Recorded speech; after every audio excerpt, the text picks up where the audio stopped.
La obligación jurídica. Introducción.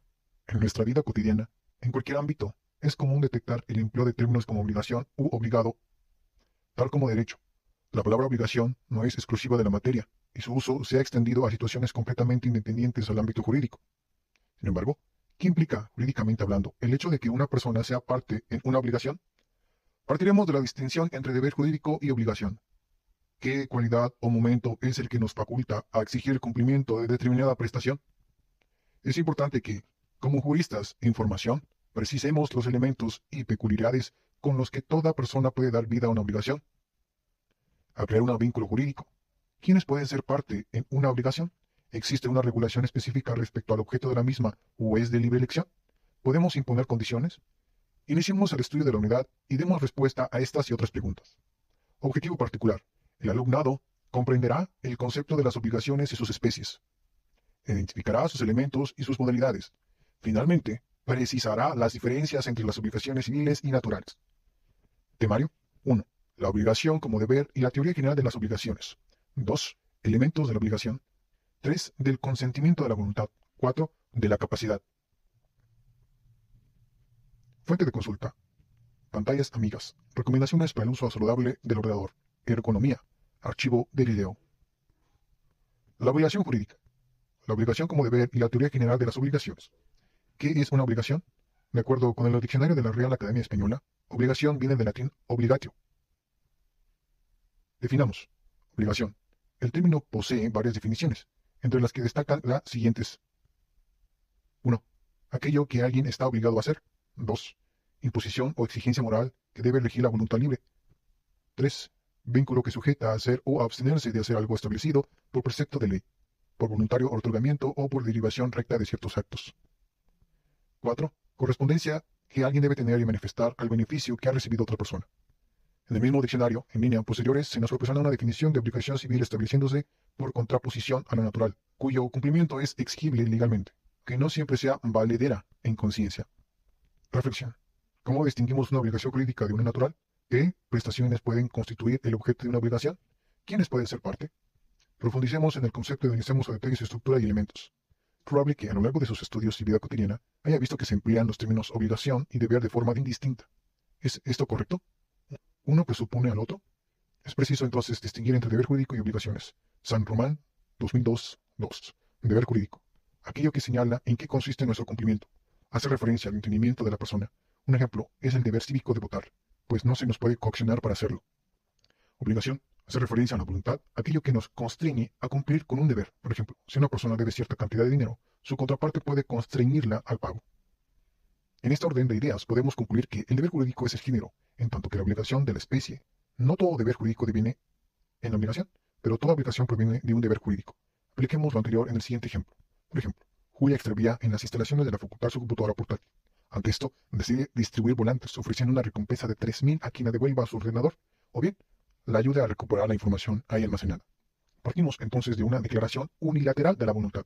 Es una exteriorización de la voluntad de una persona que constituye una fuente de obligaciones.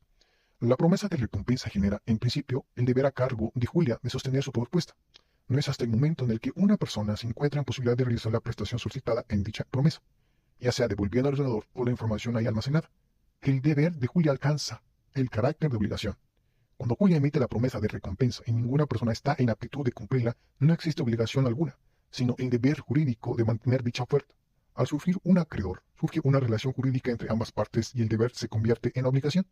En este vínculo, el que somete a Julia frente a su acreedor o acreedora y la obligación a cumplir con la presentación en los términos ofertados. Una vez distinguidos ambos conceptos, centremos nuestro estudio en la figura de la obligación jurídica. Para analizar su estructura y elementos es preciso que definamos el término. Consultemos lo que se ha establecido en la doctrina. Obligaciones, derecho romano, Borja Soriano, San Román Aranda y Castrillón. Derecho romano. De acuerdo con la Instituta de Justiniano, libro 3, título 13, obligatio es iuris vinculum quo necessitate astringimur aliculus solvedae rei secundum nostrae civitatis iura. La obligación es un vínculo de derecho por el que somos constreñidos con la necesidad de pagar alguna cosa según las leyes de nuestra ciudad. Borja 2009, página 9. Castrillón. Obligación es el vínculo jurídico por el cual un sujeto denominado deudor debe realizar una conducta de dar o hacer, o abstenerse de realizar, no hacer, a favor de otro denominado acreedor. Castillo y Luna 2009-4. San Román Aranda. La obligación es concebida como el lazo de unión entre un acreedor y un deudor, que se deriva de una prestación. San Román 2002-2. Borja Soriano. Obligación es la relación jurídica entre dos personas en virtud de la cual una de ellas, llamada deudor, queda sujeto para con otra, llamada acreedor, a una prestación a abstención de carácter patrimonial que el acreedor puede exigir al deudor. Borja 2009-71. Elementos de la obligación. Antes de identificar los elementos y requisitos de las obligaciones, veremos cuántas especies o tipos de obligaciones existen en el derecho. La doctrina distingue entre obligaciones puras y simples y las sujetas a alguna modalidad. Siguiendo a Rojina, Villegas 2007 y 509, las obligaciones puras y simples son aquellas que no están sujetas a modalidades, es decir, se construyen entre un sujeto activo, un pasivo y un objeto. Las sujetas a una modalidad son afectadas en cuanto a su existencia, exigibilidad y a la pluralidad de los sujetos o de objetos. En el siguiente esquema, visualizará la forma en cómo las obligaciones se ven afectadas por las diversas especies. En el primer cuadro, encontramos especies de obligaciones. En el segundo cuadro, afectación, relacionado a existencia, exigibilidad, pluralidad de sujetos y objetos. Existencia. Afecta la existencia misma de la obligación por medio de condición suspensiva o resolutoria. Exigibilidad. La afectación es a través de un término. Pluralidad.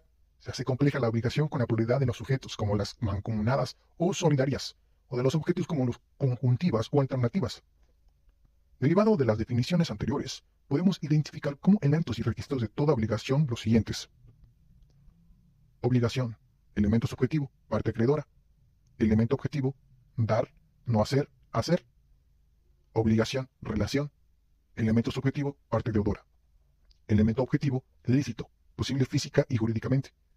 Elemento objetivo, a partir del esquema anterior, conceptualizamos algunos de los sujetos. Elementos subjetivo. Elemento subjetivo, es una obligación, no son más que las partes del acto. Al hablar del elemento subjetivo y una obligación, nos referimos al elemento activo y pasivo de la misma, parte acreedora y parte deudora, por lo que es preciso hablar sobre prioridad e determinación. En la obligación puede existir prioridad de partes, ya sea de deudoras, acreedoras o bien de ambas. La prioridad de estas en una obligación da origen a las denominadas modalidades, es decir, circunstancias que modifican el vínculo. Analizaremos a fondo cada una de ellas en unidades posteriores. La determinación de las partes involucradas no es indispensable para el nacimiento de la obligación, ya que puede constituirse una obligación a favor de una persona indeterminada. Ejemplo de lo anterior son las declaraciones unilaterales de la voluntad, a las que se hizo referencia con anterioridad. El autor nos dice, Rafael Rojina, el sujeto activo o el sujeto pasivo puede ser determinados o simplemente determinables en la obligación, pero siempre deberán determinarse en el momento en que se exige el derecho o se cumpla el deber jurídico, porque el hecho del ejercicio o del cumplimiento supone, respectivamente, un pretensor o un obligado determinados. 2007-11. Recuerde que las partes de una obligación pueden ser personas físicas y o colectivas. Objeto, elemento objetativo. Elemento, objeto, elemento objetivo. Consiste en la conducta que debe realizar las partes. Consiste en la conducta que debe realizar la parte deudora, es decir, la prestación en la cual debe darse cumplimiento, sea de dar, hacer o no hacer. Lo anterior se encuentra prohibido en artículos 1824 del Código Civil Federal. La ley establece, artículo 64. La presentación del servicio del tiempo compartido, independientemente del nombre o de la forma que se dé al acto jurídico correspondiente, consiste en poner a disposición de una persona o grupo de personas el uso, goce y demás derechos que se convengan sobre un bien o parte del mismo, en una unidad variable dentro de una clase determinada, por periodos previamente convenidos, mediante el pago de alguna cantidad sin que, en el caso de inmuebles, se transmita el dominio de estos. De acuerdo con lo establecido en el artículo 1825 del Código Civil Federal, la cosa objeto del contrato debe satisfacer 3 requisitos ineludibles. Analicemos a detalle cada uno de estos requisitos. Borja 2009, 142 a 143. 1. Existir en la naturaleza. 2. Ser determinado o determinable en cuanto a su especie. 3. Estar en el comercio. Existir en la naturaleza, cualquier obligación cuyo objeto no exista o no pueda existir será nula. Las cosas futuras, de acuerdo a lo previsto en el artículo 1826, pueden ser objeto de obligaciones, en el entendido de que ésta quedará subordinada al nacimiento o producción de la cosa. Un ejemplo típico es la venta de cosechas. Determinado o determinable. Basta enumerar los elementos necesarios que permitan ulteriormente llegar a la precisión del objeto. Estar en el comercio. Recordemos que las cosas pueden estar fuera del comercio por naturaleza o por disposición legal, condición que las partes deben satisfacer para establecer un vínculo jurídico. Asimismo, el objeto de la obligación debe ser susceptible de apreciación pecuniaria, es decir, debe tener valor económico. Reflexión. ¿Por qué se imponen tales requisitos al objeto de la obligación? Porque el deudor debe conocer a ciencia cierta cómo ejecutar lo prometido, y a su vez determinar de qué manera el acreedor verá satisfecho su interés. Galindo 2003, 109. Relación jurídica. Se denomina relación jurídica por ser un vínculo de carácter legal, protegido por el derecho. La característica peculiar de la relación jurídica es que se traduce en una necesidad de cumplimiento, exigible coactivamente. El deudor debe cumplir su obligación frente al acreedor y si no lo hace voluntariamente, éste puede obtener el cumplimiento forzado.